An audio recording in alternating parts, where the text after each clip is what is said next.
I was really happy with just finishing Top Boy, making music and never acting again. Really? And then you famously had the clash with Wiley, which must have been like a fight. Did it feel like that was the closest thing you get to turn up having a fight with someone? At that time, it's like, it don't matter who you were. I got too much lip. This is the George Groves Boxing Club. I'm George Groves, I'm with Dec, and today we are with a pioneer of the British rap scene, a movie star, an actor, star of Top Boy, and his latest film, The Kitchen, is Kano. Kano, thanks for coming on today, mate. You've joined the club. Yeah, I'm in. First rapper. I'm in. Well, I was in the club anyway. Oh, good point. You know because you listen. Yeah, follow button and all that. Yeah. Did you hit the follow button? Yeah. Where's your hoodie? Hoodies all summer. Yeah, I ain't got one. Yeah. But we should really introduce you, I was thinking, as Kane Robertson these days. Because you know you're serious when the Kano's gone now. It's just it's full two-name job. Nah, it's Kano. We can do that. Yeah, so you are an actual listener. This is not a blag. You listen. I've been listening for a long time. Oh, yeah. Yeah. For a while. I don't know, when did you start? I went back and last listened to year. a few. Did you? Yeah. Summer of last year. Yeah. No, 2022. We started. Okay, yeah. No, I was early-ish. Did you? Okay, that's great. Just pick out the best ones. Yeah. Don't say that. You listen to them all because there's gold in all of them. All of them. Like, yeah. What was? I remember you commented on the Barry Jones one. That was. And I remember that got the ball rolling for me. I was like, hold on a sec, we could get this guy. That was a good one. It's proper, man. On the way to the gym. Yeah, that's me. Airplanes. Really? Download it beforehand. Listen to it on the plane. Yeah, he's hit the follow button. Two questions, very important questions before we get into all of this. One, do you or have you ever owned a goat?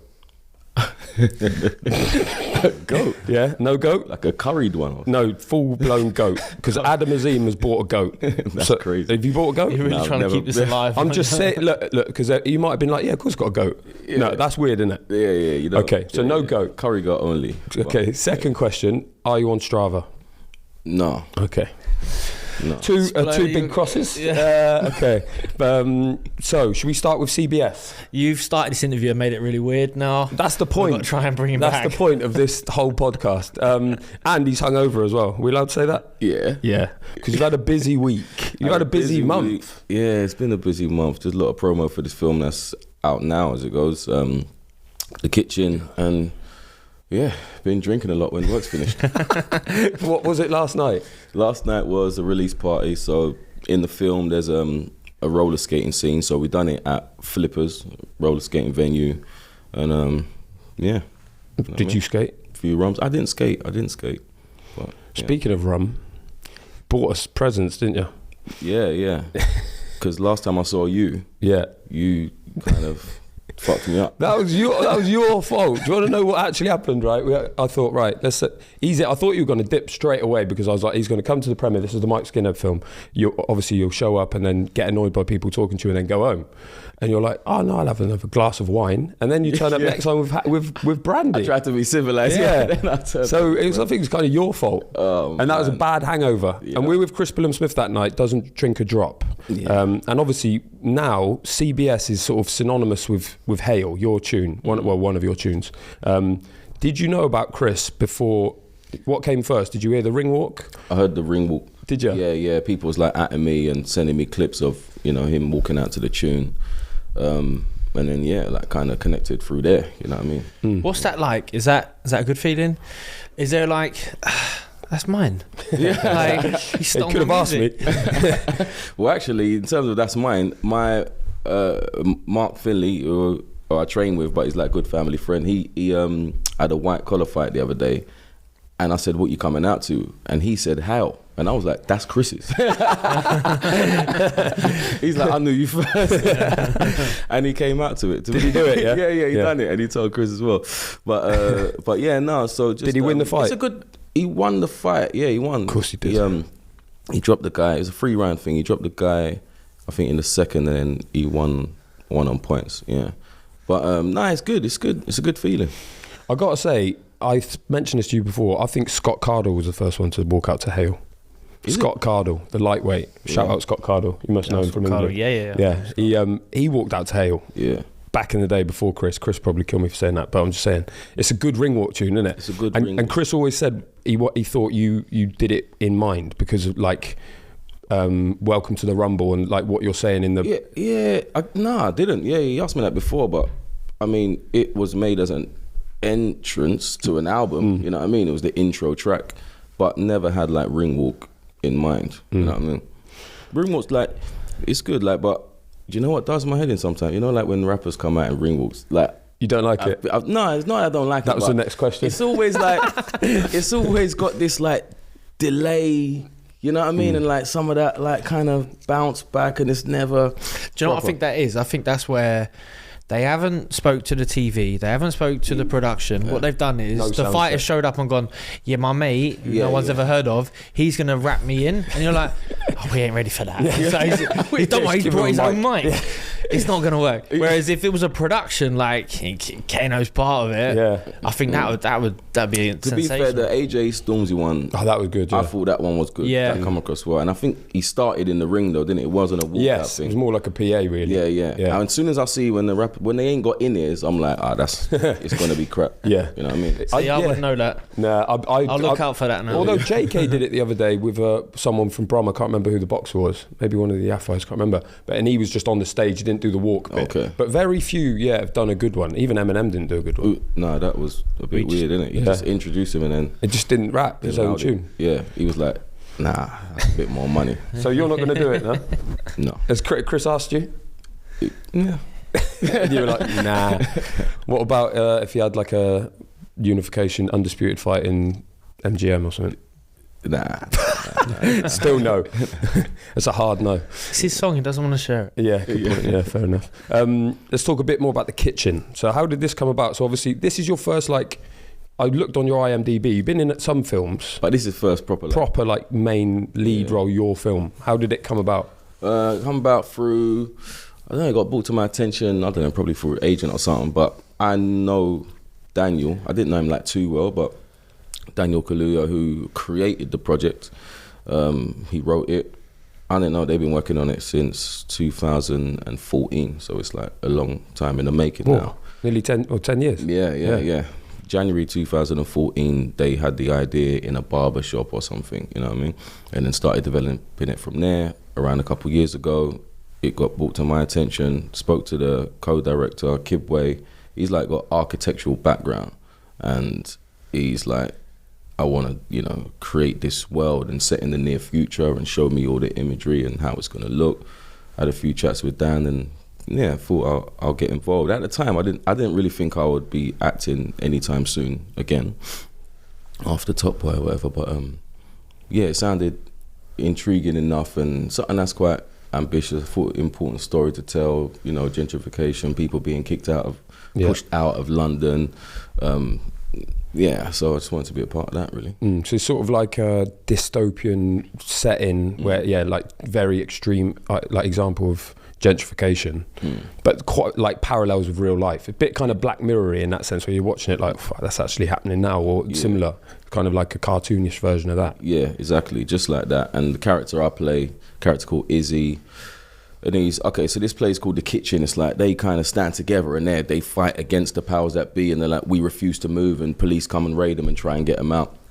And this character's like, he's not with that fight, you know what I mean? He's kind of like, he just wants to go to work, earn money, to leave this place, calls it a shithole, no connection there, doesn't care about it. And he works at this funeral home, and in this near future, the funeral home, the way it works is, someone passes away, they take your body and cremate you, turn you into a tree, basically. They use your ashes with soul, plant a tree, and then they plant that somewhere in London as a part of this new eco world or whatever. So anyway, he's at work and he sees a name pop up on screen. The next funeral that's coming up, he recognizes the name. It's an ex-girlfriend of his of over a decade ago. Goes to the funeral. There's one person sitting there, and it's a kid, and he's 12 years old, and he's thinking, that's, that's my... So then the whole journey starts from there, and through the process of meeting him and trying to see if he's gonna look after him or continue to be on his selfish mission. They go on a journey of that kind of father son, how do you, and it kind of explores that, how do you be a father to someone when no one was a father to you? How do you love someone if you wasn't loved? You know what I mean? It's like all of those kind of questions, kind of complex human characters, and yeah. How Top Boy, obviously you come off the back of Top Boy where Sully is like this such a great character and such a kind of callous guy and obvious what he's like how hard is it to come out of that being Sully and go, I've got to be this other person, just so like complex, so much going on with that character in the kitchen? Yeah, part of the reason why I wanted to do it maybe as well, just to challenge myself, but also maybe show that I can do something different as well, you know what I mean? Because I was really happy with just finishing Top Boy, making music and never acting again. Really? Yeah, like if it never happened, it just, you know what I mean? If that's never again, it's just never again. But if something comes up where I'm like, you know, it could be 8 years down the line or 5 years down the line, okay, this is interesting. It just so happened that it was quite soon, you know what I mean? But I think it works out well just to show that you can do something different as well, and you're not just looked at as you can only play one thing. Is it very different from being a musician? Yeah. So different. It's like, I don't know, it's like you're there to help someone tell their story. Yeah. The directors, the writers, you know what I mean, and help someone's vision come to life. And music is, well, for me, especially with my music being quite autobiographical, is about telling my story. So that is a different thing on a creative level, and on like a practical level, it's just completely different. You know what I mean? I go studio, you know, something might come up, might not, you know, keep going at it, take some time off. Actually, maybe you need to live a little. Maybe you need to go and do something or take a break for a few months, come back to it. But when you're on set, it's just like, just you're on someone else's clock, and it's just like machine, and it's, yeah, difficult in that sense. Yeah, it always seems quite hard, like acting, because it takes so long to create something so short, and then when you watch it back, are you more excited to watch back you acting, or if you watch back you performing as a musician? I never really watched back a performance, but rarely performances are filmed anyway. But nowadays people put up clips, you know what I mean? They was at the concert, they put up clips, and I would watch them. Sometimes I watch them and have a note for my lighting guy the next day or whatever. Yeah, do you? Yeah, it'd be like, you meant to, the light should have came up. Do you watch back fights? Because when I watch back acting, I just see things I could have done better, differently, and flaws, and I watch it back before it gets on the TV. You know, it might be through edit, and that's another different thing. If I listen back to a verse or a song we worked on this week, and I want to change something, I just change it, or I want to redo something, I just redo it. But I've not got control of the edit, you know. So you're in someone else's hands, and you got to hope they got. I mean, and they're putting together a scene not for you to be like perfect in every moment. It's about for the greater. You might be like, I prefer the other take, but they might be like, no, the way the camera moved in this take, we kind of went with that one. But I'll be like, but I didn't like my whatever. But it's not up to you. But I watch it back and see flaws, and I'm just I have to watch it by myself, and I'm just like, I should have done this different. Do you watch back?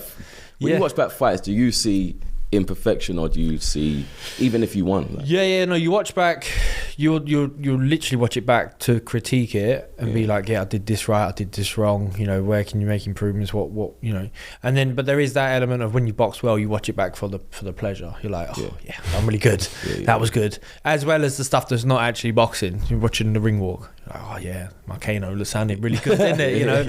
Or, you know, should have got a rapper. I look cool, and you think, I don't know the lighting guy, but if he just sort of put the lights up at that moment, you know, the abs would have stuck through better or something. But because what about the defeats? Yeah, defeats, you got to watch them back as well. You don't watch them back that often. That must be tough. I mean, you watch it once, you're like, I'm not watching that. And I mean, I wouldn't just casually put it on now. One where I lost. And no one else does. Like, no one in my house. I don't come home, my dad's watching like Badu Jack. 2. It's just like, Dad, what are you doing? My God, I fucked up a white rug and the first fight. your one before. Oh, right. Yeah. When you knocked it The first round. Yeah, you knocked it down. What? Yeah, like everyone in the Red country. wine went on the floor and everything. I was like, yeah, that was. Yeah. Can you remember? Civilized boxing night as well. Yeah, white rug, red wine. Yeah. Can you remember back then? Did you think Frotch was going to win? Were you like everyone else thinking this is a mismatch? I wanted you to win. You've got to say that. Then. Yeah, no, I remember that. And it was like everyone was against you. And I just kind of like that. I like when someone, you know what I mean? It's funny you like should say fucks that. it up and Yeah, because it's funny you should say that because I always thought you were similar in your music career. That you were always slightly in your own lane, away from the pack. Is that something you did on? And George is like that. Boxing, 100%. You were the renegade in the sport at that time. Yeah. Is that something you did on purpose? Not really on purpose, but I don't know. It might be how I just naturally am. Like I just kind of, I don't know. It's not just to remove yourself from people or to I just do what I did. You know what I mean? I didn't like to be put in boxes either. You know what I mean? And like when people like grime artist and whatever, I kind of like shied away from that because I didn't think it was factually true. Also, you know what I mean? I'm like, this is my first album, the first song on it is not grime. Yeah. You know, I just wanted to be considered as an artist and not pigeonholed here or, you know, what you think I am. So I kind of just done my own thing. You know what I mean? So I understand that, and yeah, you probably done your own thing, but I don't know, I just remember everyone being against you and like just the whole, feels like the whole production of it, you know what I mean, was against you. It just felt that way. It's true, isn't it? It is. Well, yeah. I mean, but I didn't know if your confidence was like you knew you was gonna like drop him like that in the second round, or it's just how you had to be. Yeah, it's probably both, really. Yeah. It's like it definitely felt like how I have to be, but I'll definitely genuinely back myself as well. Otherwise you see through it, don't you? And you fall apart. Like I was thinking, like in your industry, it's even more important that you've got to back yourself because it's all like I'm doing a performance like a couple times a year. You're doing a performance every week, you know, and you got it is so much more like you're there to be critiqued, aren't you? You make music, people listen to it or they don't. Whereas if I box, people are going to come and watch the fight. You know, as long as you have the fight, you have the fight. Whereas I think your job's much tougher. I don't know about that. Less painful. So you bring out like you don't necessarily want to be pictured as a grime artist, but you might bring out your first album might be grime. Do you like at that point at your age, are you thinking, I want to go in different avenues. I want to do different music. I want to just cover as much as possible, or is it just whatever happens? It's like, whatever happens, and I just wanted to be not alloved's not the right word because you do what you want, but I just let's just go with allowed. I wanted to be allowed to make whatever naturally came from me, whatever come from the heart, whatever interested me. You know what I mean? So like I would work with Damon Albarn, you know what I mean? Like, why shouldn't I? You know, he didn't come from the genre I come from, but that's what I'm into. I grew up on, you know, from jungle to dancehall to UK garage, American hip hop, and why can't I make music that's like a mix of my household growing up? You know what I mean? Why shouldn't I do that? Why should I do this one thing? Like, I kind of like the blend, you know what I mean? I like the where you hear a tune and you know it's got influences of this and influences of that. Like, not just like, 1 minute you're on this kind of beat, 1 minute you're on this kind of beat. You mentioned garage there, and obviously you end up in Top Boy with Asher D, who's in So Solid. Yeah, is that someone, was he someone, or So Solid, was they someone that you sort of looked up to at that point? Because they were a bit before you, weren't they? Yeah, they were before me, and I remember they were like superheroes, you know. Really? They were. Well, the video looked like that for 21 seconds. I remember them being, and they're from South London, which was, you know, felt even further away when you're young, and it was just like, these guys are just on the it was like, I remember when their videos come on, And when you had to like just wait for it to come on, like, you can't just go on YouTube. And then my brother would be like, yeah, it's on now, come and you run downstairs and you catch the last bit and the box and all that stuff, and just like, like Nasha D, and everyone had their own like persona and things, and it was inspiring. And then to see them at the Brits, but they were like at the Brits like, but being unapologetically them, you know what I mean? So it was inspirational. It really was. But it was probably the local guys, the DWDs, people like that was a bit closer to home, that I saw doing it, that really inspired me. And that was like, and it wasn't yet the level of success of So Solid, but it was, you'll go to like a house rave and he'll be on the mic and he could just control the whole room, move the whole room. Everyone's going crazy with lines he says. He'll be on the pirate radio. Those tapes will be circulating, you know, when he started performing at nightclubs, and just his impact just through the words he would say was like, shit, like words are powerful, you know what I mean? Like, I want to do that. And then those guys inspired me to just crack on. And they're quite local to here. So you grew up in... I grew up East Ham. Yeah, and he's from Newham. Yeah, East Ham's in Newham. Oh, okay, yeah. So we're all from Newham. All Newham, yeah, it's a borough. He's Forest Gate. Getz is Plasto. Me and Getz are similar ages. Dee's a little bit older than us. But you know, when you just find like-minded people that kind of interested in the same thing, you gravitate towards each other. And the spot where we kind of would come together would be on the pirate radio, which is in Stratford, kind of like where Westfield is now. Deja Vu. And then we had a slot on there 8 to 10 on a Monday. So we'll come there every week, and we would just, that was our stage, you know what I mean? How old were you? No one could see you. I was like, 16 when I started doing pirate radio. 19, I had signed a deal already and making albums. But yeah, that 2 years, wow, it was only 2 years. But that was it, yeah. So you must have learned a lot in those 2 years. Yeah, and that was like school, you know what I mean? That's where you go to like practice. That was our gym, you know what I mean? Yeah. Like workout. That was sparring. Like you kind of, I would write all week in my book and whatever, and then go to the radio and just try it out, you know? And you just go back to back and you just new stuff and whatever, then you go back and then you write some more, and you always want to come back with like new lyrics. I just loved it, the craft of it, you know what I mean? I was always like a craftsman. Like it's about getting better. I was more concerned about being better, not being bigger at the time, you know. Did you know this was what you wanted to do when you grew up? Like, you want to be a rapper, you want to be a musician? Probably at around 18, I could have, I reckon I knew then. Even at 15, I was making music, but maybe I wouldn't have confidently said, this is what I want to be, if you know what I mean. Because I was 15, making my first tunes, like, but I was still obviously going to school. Then I left, went college. I was doing like art and design at college, but then making music was just something I'd done on the set, you know what I mean? It was when I didn't go to uni, it was like, okay, I'm gonna full-time focus on this. And that was the practice hours was on the radio. Yeah, on the radio. That was the training. Yeah, really. And studio was, we didn't go to the studio all the time, you know? You used to go to the studio to like, it sounds silly, but you go to the studio to record a verse. Whereas now you could just go to the studio, see what happens. Hang around. I mean? Book it out for ages and whatnot. But then you had to like save up.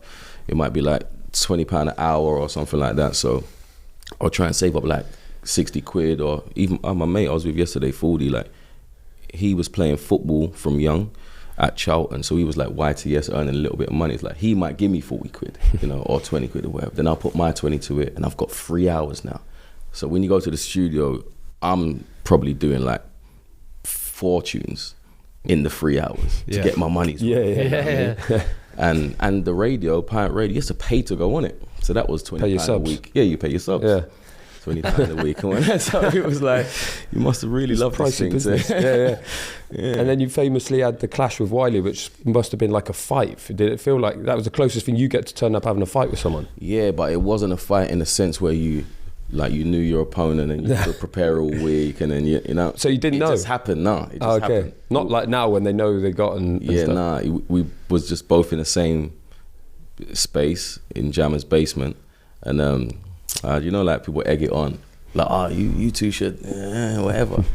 And then he was like, and I was just like, and at that time, it's like, it don't matter who you were. I got too much living. Like, I got, like you said, the confidence. It was like, you know, when you know what you got. And I was just that confident. I'm like, yeah, whatever. And I'm young, I'm 17. He's kind of an OG. And he was like, yeah, cool. Then he left. Then they're like, he ain't coming back. Then he come back like 2 hours later.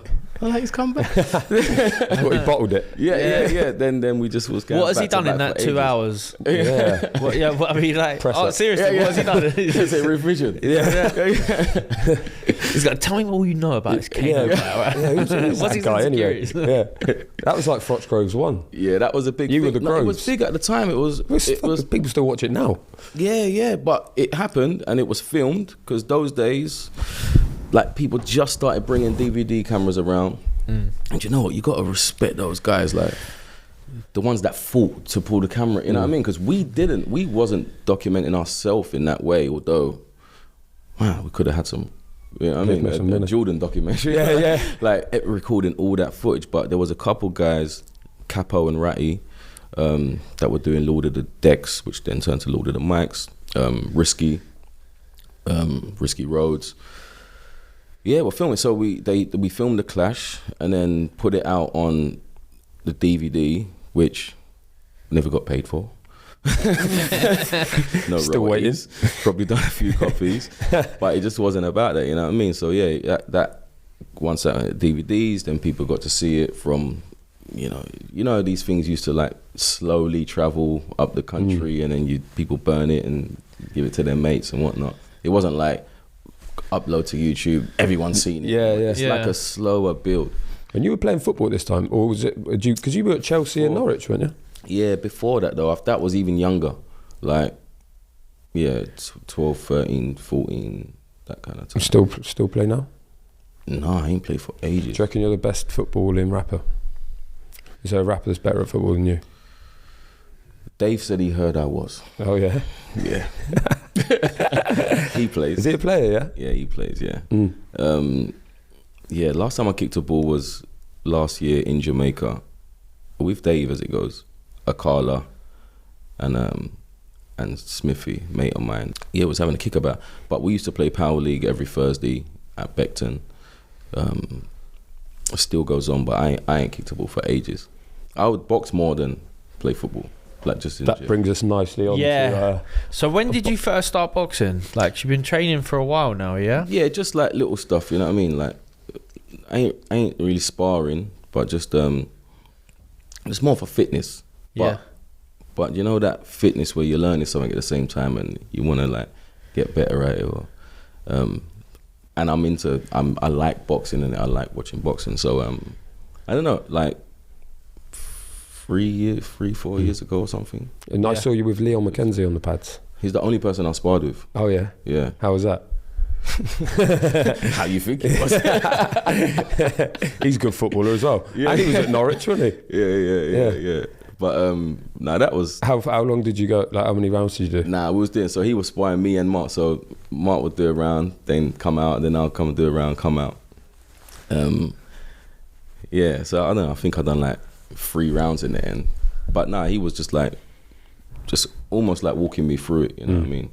But he's like, I don't want you to spar with someone that wants to say they punch you up, you know? Yeah, it's true. Like, that's a good name on the record, isn't it? Yeah, like you can't be sparring with like strangers and that want to take the piss or whatever. So I was just sparring with him, but I haven't done much more. But now I'm training with you know Boy Jones? Yeah. Boy Jones Jr. Yeah. Yeah, shout out Boy Jones Jr. Yeah. What's he doing now? Just training. Is he still boxing? Just train. He's officially retired now. Oh, is he? Yeah. He was like the tallest. I can't remember what weight. It was like featherweight. He was massive. You know, he was like my I height. remember the name. But I don't think I saw him box a lot. Yeah. He used to train with Hamza Sheeran back in the day. Right. And Dominic Negus and that. But yeah, cool. Where is he? Where'd you do that? Well, he's at a spot in Epping. Okay. I think it's Fight Academy or something like that. So that one, the same one Brad Paul's trains at, like with out there. I think I know the one. Linus Adofi is there and people like that. Okay. Yeah. So I go there a bit, but also he comes to the gym where I train with Mark and trains both of us normally on a Friday or something. But I don't know. I just think it's the best thing. Like, I just love it. We always ask in these episodes, out of 10, how much of a boxing fan are you? 10 being super mad hardcore, 1 being hate it. Where'd you land? What's hardcore? You tell me. Like staying up till 4 a.m. watching super flyweights in Taiwan. Oh no. I kind of all right. So fights I would go to are probably it's the big names, really. You know what I mean? I've been to your cool much fights, but that's the watch Jones. You know what I mean? But yeah, and people I know. So I'll go to Chris. I'll go to Anthony Yard fights and whatnot. Oh, is he a friend of yours? Yeah. He's from Forest Gate as well. I've followed AJ. So I saw AJ win the gold in the Olympics in Stratford and kind of just like followed him from there. Been to a lot of his fights at the O2. Was at the Klitschko fight. So I would watch kind of the big fights, like try and attend. I would stay up to 4, watch fights and whatnot, but I would watch interviews or listen to interviews. Listen to podcasts. Yeah. If you listen to this podcast, you've got to be a 10. So maybe maybe a 7 or something. Yeah. Now you've been training for a few years, and you say when you watch, could you beat watching the edit back, and you're like, and you're critiquing the edit. Are you critiquing the boxing now as well? Yeah. Saying, yeah. He's a bum. Yeah. Do this, do that. Yeah. Because that's what Ben keeps saying. He goes, you boxing in the mirror yet? And I'll be like, not yet. And now I was like, I am now. Yeah, that means you're 8 out of 10. As soon as you're shadow boxing at home, that's an 8 out of 10. Yeah, because it's like, it just takes like the left hook, you know what I mean? He wants it higher and stuff like that, you know what I mean? And it's just like things like that I would try and then Chris took me on the pads. Oh yeah? Yeah, I went to Shane's gym. Yeah. And Chris took me on the pads. That was hilarious. So I went to Shane's gym and Chris was finishing his session and then I was with who's the other guy that's there? Josh Pritchard. Yeah, Josh, yeah, good sick guy. So he wrapped me up like properly, so that felt nice and whatever. And then I was like, I didn't know if Chris was going to take me on the pads or Shane was or whatever, but then Shane got ready and then I clearly realised Chris was going to take me on the pads. And then he was like slowly walking to the door while we was in the ring and he's thinking like, let me just see. See what I mean? And then I threw a jab and then he just was like, he crushed me to the If it was a good enough jab, he would have stopped. Stayed there. He would have been like, he just walked off after one jab. Didn't come back. Not like Wiley. Didn't come back 2 hours later. He's done. He's like, his left hook's too low. Yeah, but now Chris was telling me to, because I think I was twisting the foot on a hook, and he's like, he doesn't like that, does he? No, he's like, you plant your left foot while throwing the hook, and I've taken that with me. You know what I mean? So just like little. So you go back to the gym with Boy Jones, and he's like, you're like, no, we're doing this wrong. I've been with Chris now. I said, fuck Chris. Where do you stand? Where do you stand on the left hook? I can't take non-world champ advice. He's got the world title. He's fighting on Sky next week. Are you rotating your foot into left hook? Or are you keeping it planted? I like to let the hips lead, right? So people talk about spin the foot. Don't like it. But it's like it sometimes can be a bit overkill. Whereas your foot will turn if you throw your hip into it. Hips don't lie either. Exactly, they don't. Is Chris teaching you palm down or palm facing? Palm facing. Yeah. Yeah. But when the first person that ever took me on the pads, and I can't remember who. Actually, that might have been Tony Cisse. But some next guy, he was teaching me Okay, so what do you call it? Down. Well, lots of amateurs they throw like Cubans do it. palm Like, down, but like So for ages I was doing that, but then people are like, nah, farm up. if you go palm facing, thumb up, you engage the bicep, so you get another big muscle involved. You think That's top tip. there you go. They always said you should do it palm down in the amateurs though, because then you can see a score and blow better. It's I less think it of a was the slap. actual rule. Yeah, for it's a less bit. of a slap. And the thing I've been asking a lot at the moment is, you know, like slipping shots. Are you seeing every shot that's coming and slipping it, or are you just moving your head anyway? Is it just head Good movement? question. So you should be like, you don't want to go static, like you're standing still, see the shot and then quickly try and move. You want to be sort of have a nice little flow, little rhythm where but you do see the shots coming and then you react to them. So you kind of might be. But like you might have a rehearsed where you might pull back, slip, roll. Like you might pull back, slip, roll, and that's if he throws a 1-2 left hook. He might only throw the jab, but you're still defending the jab and the rest. But sometimes like when Canelo makes you miss with 4 shots and then cuts out at an angle, he hasn't seen each and every one of them shots and reacting to them in the moment. That's like a rehearsed pattern of movement, and it's just works so well because the person in front of him's just let his hands go slowly. 1-2 left and right hand. Yeah. Then again, people like Lomachenko, you do just wonder. You're like, can this guy just see everything? and he is just reacting. Like Matrix. Yeah, like a fly. Sees everything slow-mo. Who you know, like it's in football, like all the players you might get the most famous player or considered the best by the masses, but the footballers might be like, nah, but this guy, you don't understand. Like Paul what he Scholes does for the team. People who say about Scholes. It's like he's actually the best. Yeah. Who do you think, or what's considered in the boxing world, or what do you think? Who's like technically he's the best? Might not have technically. Like Lomachenko was incredible, like, and I feel like he fought the majority of his career smaller than the rest of the guys. But You still saw held him when his he hand. was like 17 or something, didn't you? Yeah. So we went to Morocco for like the under-19 Worlds. We all got beat. We all got robbed, to be honest, but we all got beat. I bet he did. And then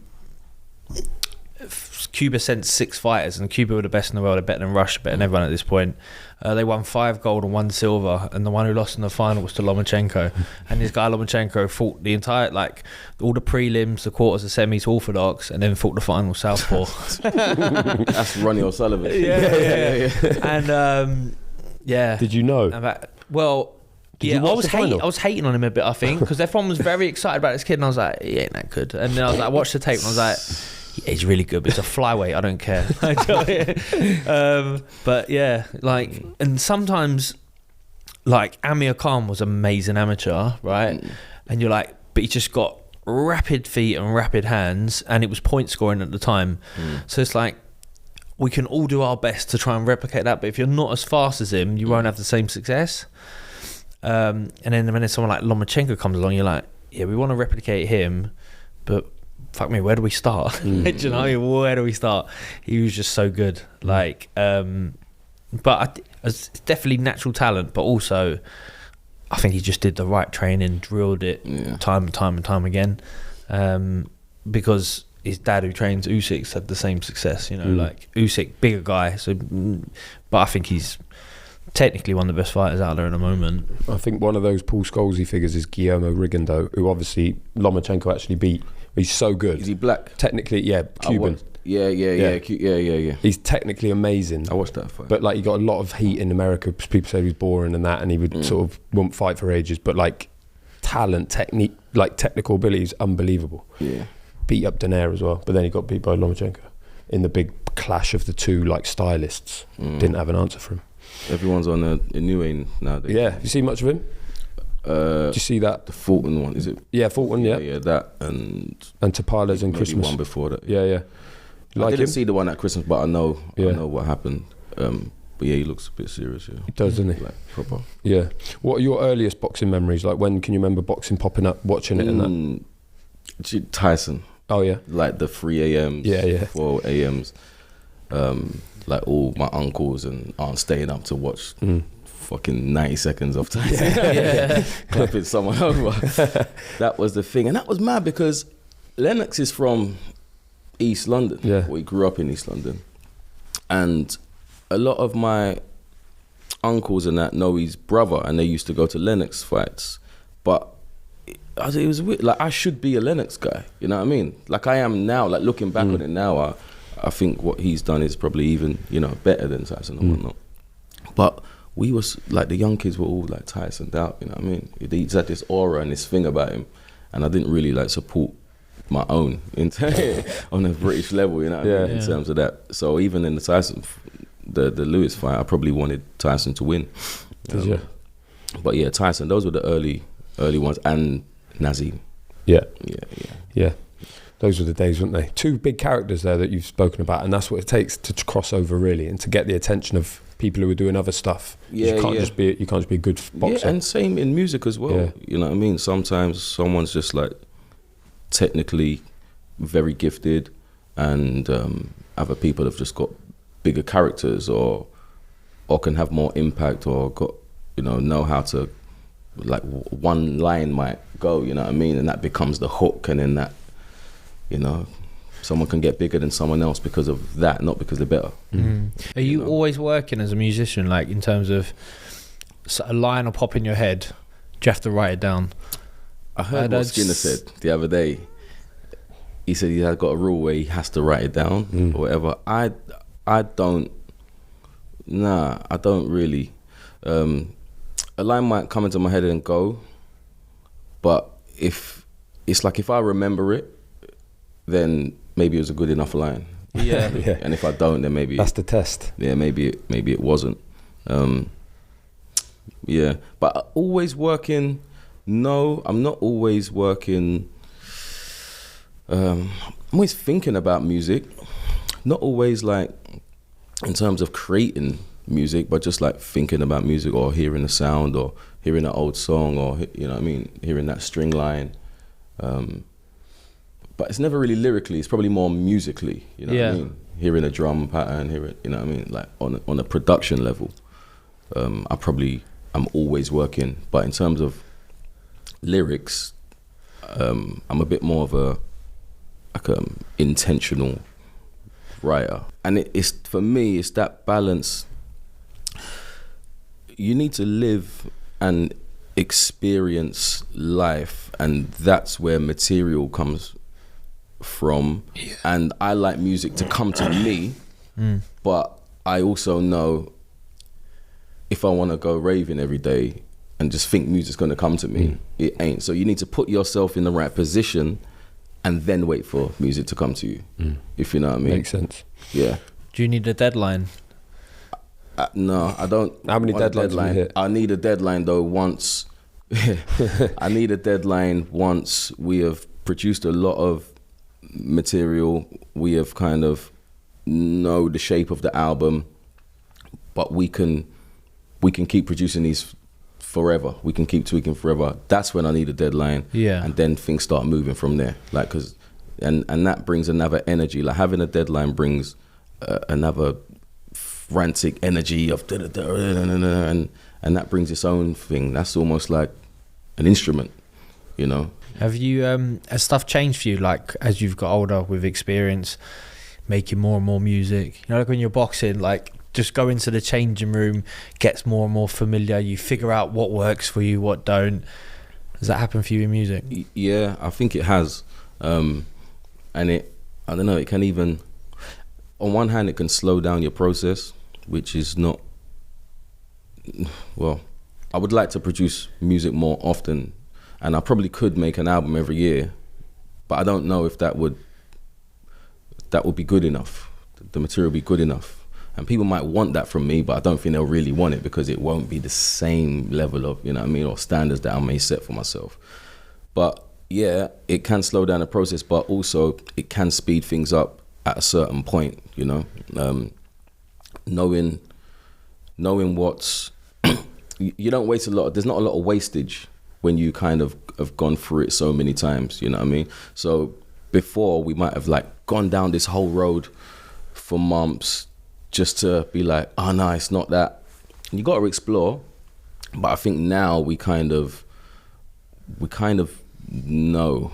Yeah. We know what's gonna, like, we can leave that thing earlier. Yeah. Because we've been there before. You don't want to overtrain it. Yeah, exactly. Or you're in camp and you get to a point where you're like, right, I'm fit now. I can't get any fitter. I need to fight. If I carry on training, it's all downhill from here. Yeah. Or like this song's got the drums from some James Brown thing and the melody from Stevie Wonder thing and when it sounds great, okay. Let's leave this now. Let's find a different loop now. Let's do it now and move forward, rather than going down this whole road to, like, we know we're not going to be able to use it later on and whatever. And now it's like, fucking the album's missing this gap now, or whatever, you know. Just one question, like, sorry, I know you want to move all day. Like, no, carry on, mate. It's your podcast. No, sorry, one question. You know, like, when you create something new, is there paranoid that someone's ever done it before? And is there like technology out there that says, yeah, that's amazing, and I genuinely believe you've come up with that, but someone wrote that in the 1930s and you're going to get sued for it? Yeah, you know? I bet there is. Now, actually, I'm quite sure there is. Nas had a good lyric. No idea's original. There's nothing new under the sun. It's not what you do, but how it's done. So it's like, maybe everything has been done before, but it's like, it's the way you do it. But sometimes with a lyric, it's like, have I said this before? Like, not as someone else. Then, you know what I mean? Have I said? You've been doing it a long time. We're like that in this podcast. Yeah. We had him on already. I've asked that question. I've seen him before. Yeah, like not wanting to repeat yourself on that level. But yeah, you kind of just know when it's fresh. I think I just know when it's fresh and when it feels good. And yeah, one of the biggest things for me is like not repeating myself. Yeah. You mentioned Mike Skinner there, just briefly. Who wins, Mike Skinner or Ed Sheeran in a fight in Russia? I heard about this one. Mike Skinner. Yeah, you reckon? He's got his number. Yeah. He's got his number. Let's have a break there. Yep. Because we're running out of time, but we'll have a break there because we've got a couple more to get through. Yeah. George, remind me again, how to become an elite club member? Well, get a GGBC cap. Done. What else? Well, you could wear the hoodie. Anything else? Well, have you got a water bottle? Anything else? You could get a print for the wall. It's cost me a fortune. Anything else? Well, this is what it takes to be elite, Dec. Does that mean I'm in the club now? Nearly. One last thing. Just hit the follow button in your podcast app. Welcome to the club, Dec. Oh, we'll have a push and a pull, mate.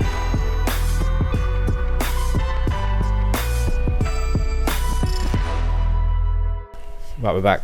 We're back, baby. Boxing movies. Have you got any favourites? Not really. Do you like have him you as a seen genre? any? Have I seen any? Yeah, You seen Rocky?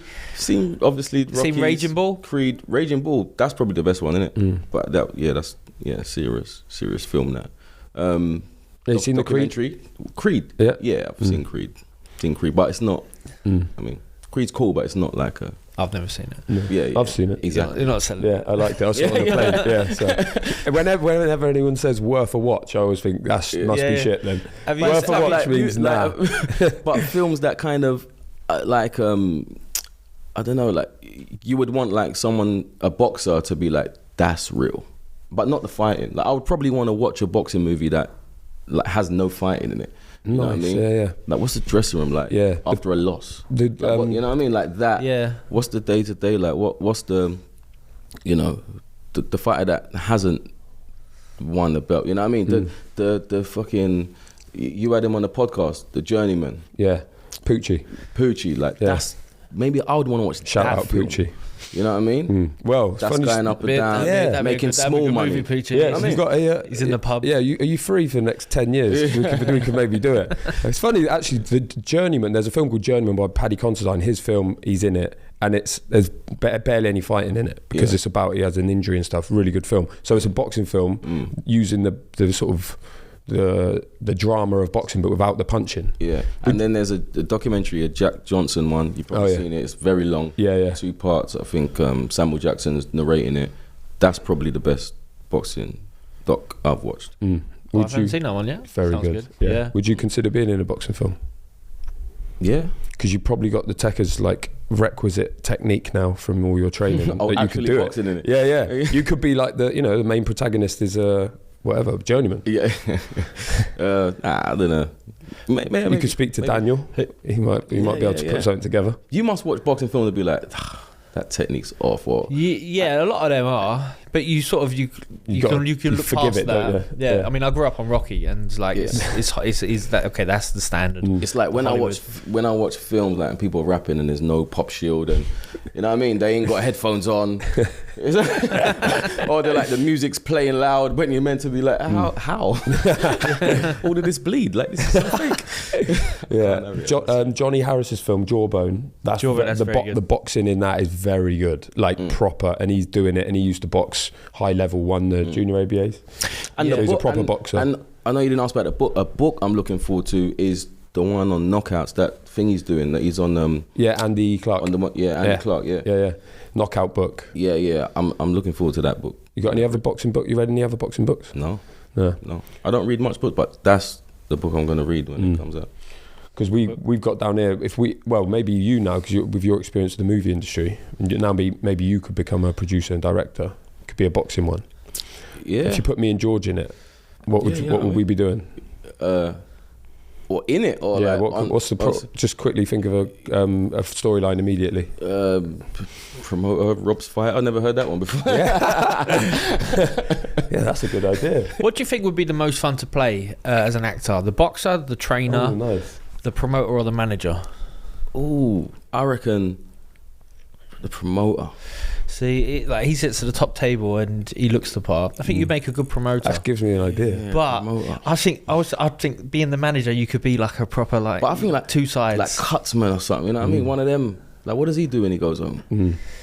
Well, you should say that because Mick Williamson is coming on the pod very soon, Kane. So you can listen out for that one, and you'll hear all about the Cutsman. Yeah, and maybe we could do a film about Mick. He's a legendary Cutsman. Legendary, your Cutsman.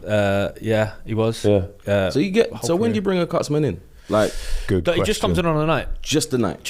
Yeah. So he's. I mean, what do you do? Tell him like, look, I sparred 2 weeks ago, and you know what I mean, look out for this, and a good Cutsman, you don't give them any instructions because they would not listen to you if they shoot. If you said, this size, don't worry about me. So like, you just do your job, I'll do mine. Yeah.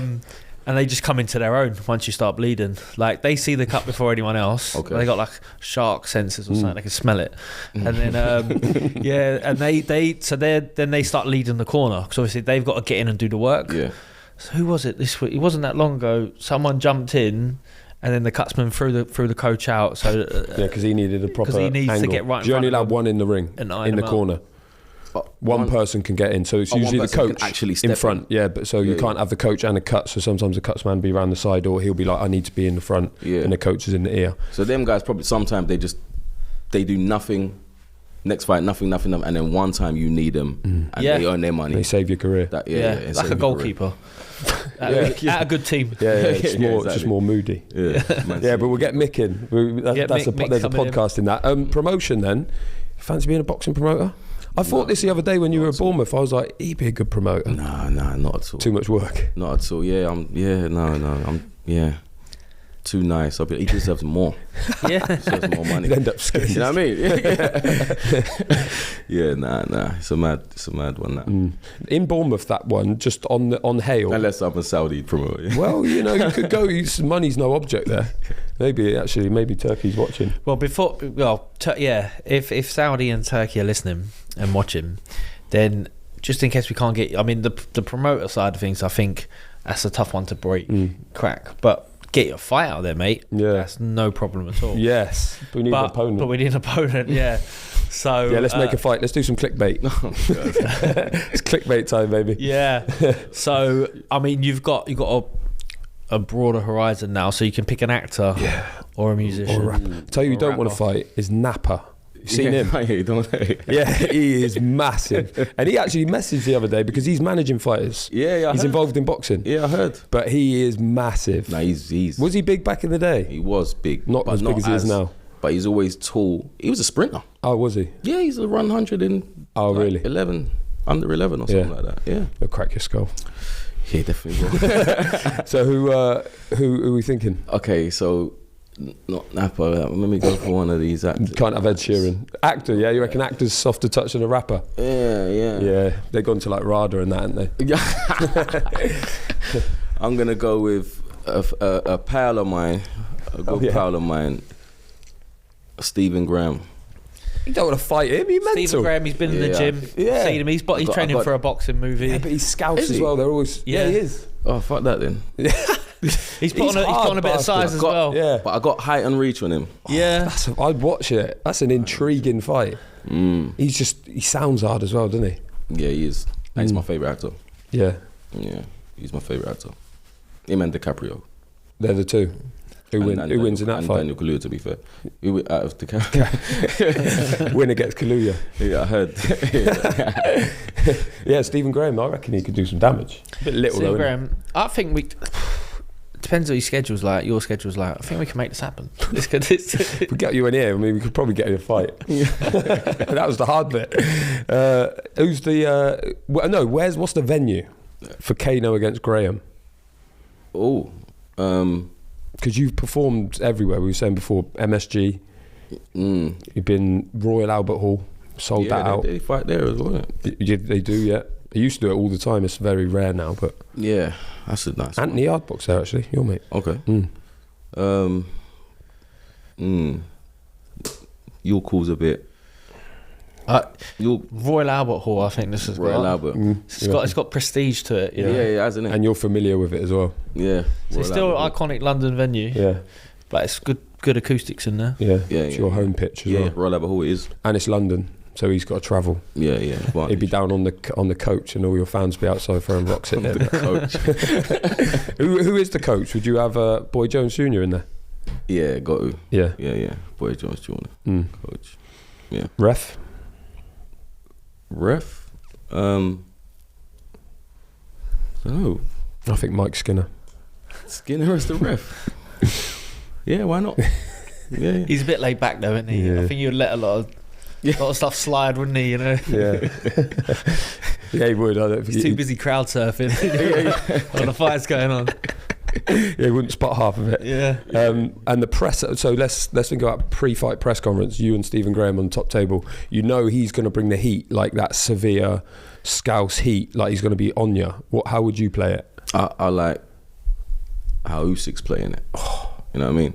Just, I don't know. Just wait and see. Yeah. Sometimes you got to let him, you know. You wouldn't stand up, start rapping. Yeah. He does a bit of rapping, doesn't he, Usyk?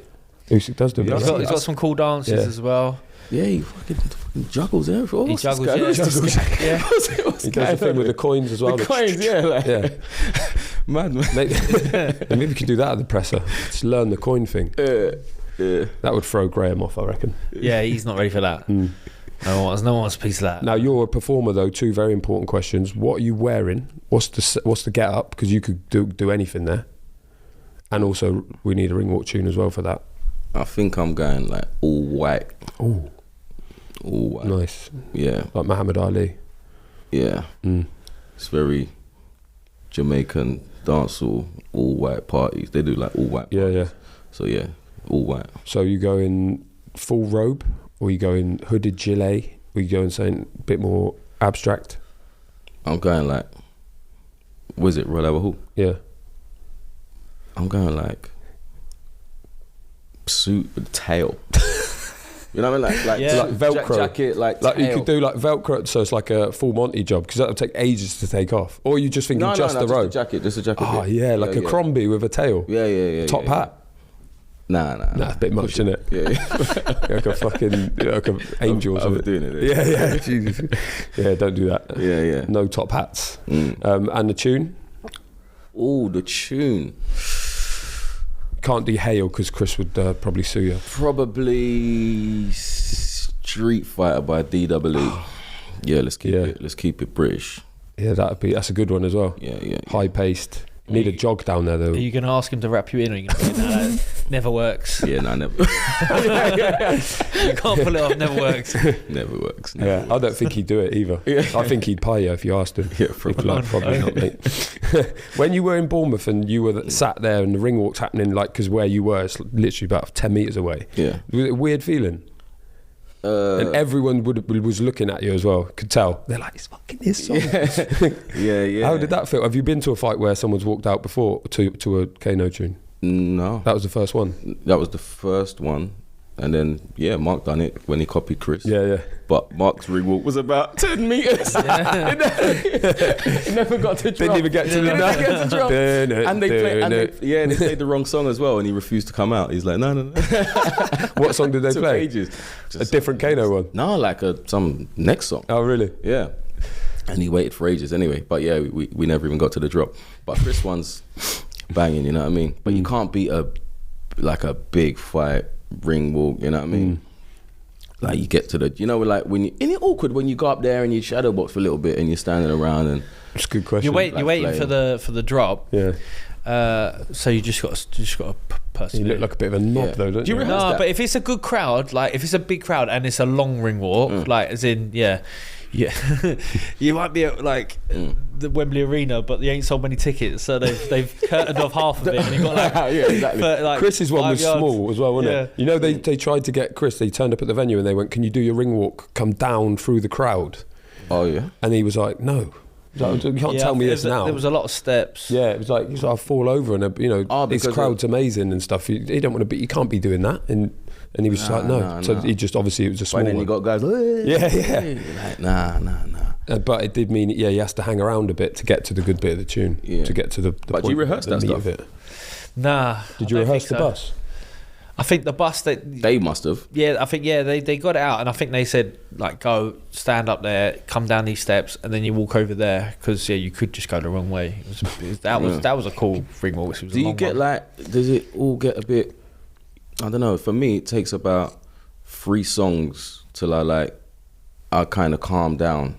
You know what I mean? And then you ease in, and then things start flying, and you're like, oh, when I look down at like song 2, I'm like, oh my God, I got that much songs left, and it's like, and I'm tired already, kind of thing. Yeah, but you're not tired, but it's the nervous energy or whatever it is, and then after like 3, 4, you're like, okay, I'm thinking. Is it like that in a fight, or do you get that done through the ring walk and then the warm up or whatever it is? Yeah, no, obviously you're doing your warm up, and then you've got who knows how long, could be like 15 minutes before the last punch in the change room to the first punch of the fight. And so they usually does take. Some people start quicker than others, but you're not really in your flow until about the 3rd round. Your nerves have really settled. You sort of found your rhythm, found your flow.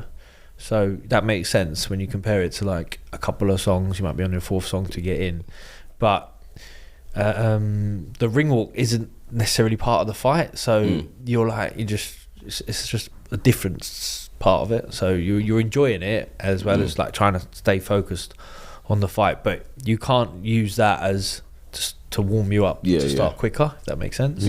I think so. Street Fighter, that's your ring walk. That's the tune. That's so we're putting that on the playlist. Might be our first DWE tune on the playlist, actually. On our Spotify playlist.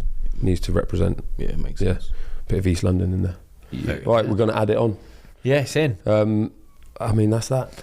That is that. Kano's in the club. So thanks so much for coming in. National treasure, Kane Robinson. Yeah. And I'll stop hassling you. I'll stop hassling you as well, Rich. Shout out Richard, Kano's manager as well.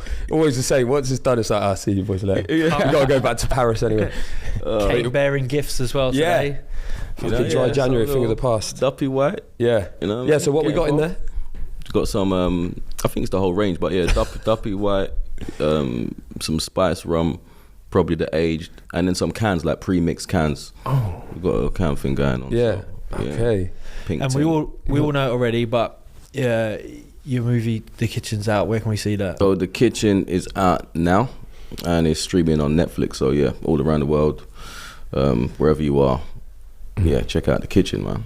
Perfect. That's a good warm up for the Journeyman film that you're going to be in soon as well. It's sort of like the prequel to that. But nah, you guys are like, you're my journey to the gym, back, wherever I'm flying to. Like serious, it's like I don't know. There's not many. It's like a real like insightful. I know you go a bit deeper. You know what I mean? I like the ones where you do. I mean, if people like the Cutsman ones and the real deep ones, they're not gonna like this. You'd be surprised. But that's what they're talking to him for. But I like when you kind of reveal a little bit more of the industry, like from a listener point of view. You know what I mean? Something I never knew, and I like when you go there on those ones. So I appreciate it. It kind of it teaches me a lot, and yeah, it's wicked. It's wicked, man. Oh, thank you. Get that on socials. Yes, immediately. Is there with that in mind? Are there any things in boxing, topics, themes, things you've heard, buzzwords where you've been like, whoa, what's all that about?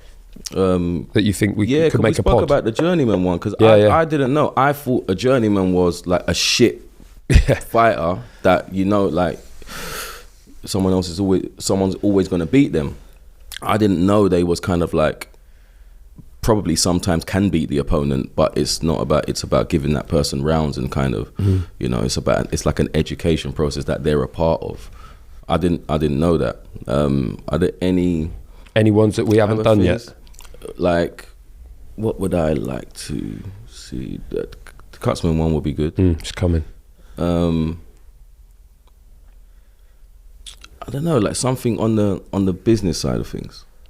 Yeah, do a bit of that. I know you like Eddie Hearn that, but I don't know how deep he can really go into that kind of stuff. You know what I mean? Bit more business. Yeah. If you have any other thoughts, just message me and we'll try and see what we can do. Yeah. It's a message. Yeah. Shop as a message. Actually, just go on the socials at GG Boxing Club and just send a tweet. Yeah. All right. What's your socials? The real Kano. The real Kano, both Insta and Twitter. Just Insta these days. Yeah, I think. Yeah, I'm mainly on Instagram, but okay, sweet. Yeah, I'm sure they're all there. Okay, well, you're going back to Paris now, so thanks for dropping in. Yep, going back to Paris. Best of luck with the film. It was so good. I have to say that anyway, but I was genuinely loved it. Like laughing at times, like lump in the throat at times. Proper good, like real good film. I think people are gonna love it. Appreciate that, man. Appreciate that. It's always a scary moment when you release something. Was it? Yeah. Yeah, it's just like, I don't know, it's just, yeah. And especially for Daniel as well, it's like, you got to hand it over now, innit? Yeah. World and, you know, up for critique or whatever it is, but it's like, yeah. I mean, it's good to have that out, and, you know, I think people can enjoy it. We've had a few screenings, we've done some like youth premieres, and like kids have been quite into it as well, so yeah, nice, man. Lovely. Kane, thanks very much, mate. Sweet. Thank you.